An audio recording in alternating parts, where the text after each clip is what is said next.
I'm going to show you what you need to do for your budget and expenses project part 2. So the very first thing you need to do is open up your project from part 1, from week 3, and there you will have recorded 1 week of your expenses. Now there are 2 things that I want you to recognize from your old project and 2 new things that you will need to do for this project. So first of all, look at your feedback from Lesson 3, Budget and Expenses Project 1, and you will see if there's anything you need to change for that before you do this project.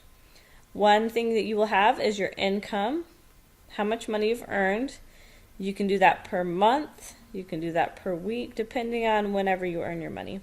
So that was something you had from last project, and you also have in this project. The next thing you had, or should have had in last project, was a budget.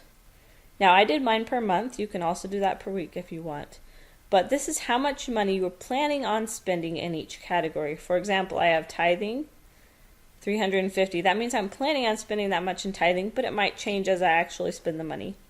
So that budget is something that a lot of people missed in the first project. Make sure you have that.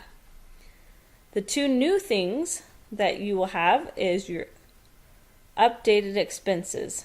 So you had 1 week of what you actually spent, and that's here. Probably at the beginning of October is when that happened. And then you should have 4 new weeks of expenses, of things you have spent. So it doesn't really matter how you label that, but as long as you have them each week labeled and that I can see there are 4 new weeks, then you'll get points for that. And then finally, the new thing you need for this week is to get the updated totals using the sum function. Let me show you what I mean right here. So under monthly budget, suppose I wanted to add all of these numbers together and get a total. I could say, well, click on that cell and say equals 350 plus 50 plus, and keep going and add up all these numbers together. And Excel is a nice calculator in order to do that. But there's even a faster way that Excel can do that, and it's called the sum formula. And you should have learned this in the videos for this week, but I will also show you how it works for this project.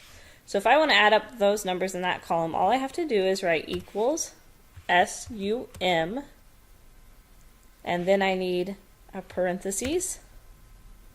And notice it says number 1, number 2, etc. What you can do is just select all the numbers that you want to add together. So click and drag until you get all the numbers you want. This is going to add up B11 through B19. That's what that means. And then I do a closing parentheses. And once I have that, it will stop blinking and it will look like this. Push enter, and it will calculate your total for you. Now if I go back and click on this box, it will show me my formula, and it will also show me the numbers that I added up to do that formula.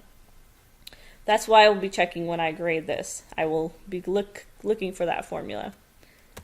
Also, one nice thing about that is if you change any of these numbers, suppose I wanted to do $100 savings instead of 50, I want to change that, it will automatically update down here for your total because it's already adding that. So whatever you want to change, it will update for you.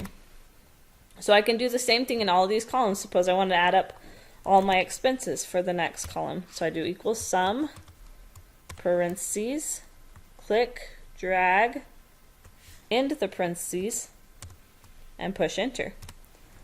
And there's my sum. I can do that for each of these categories.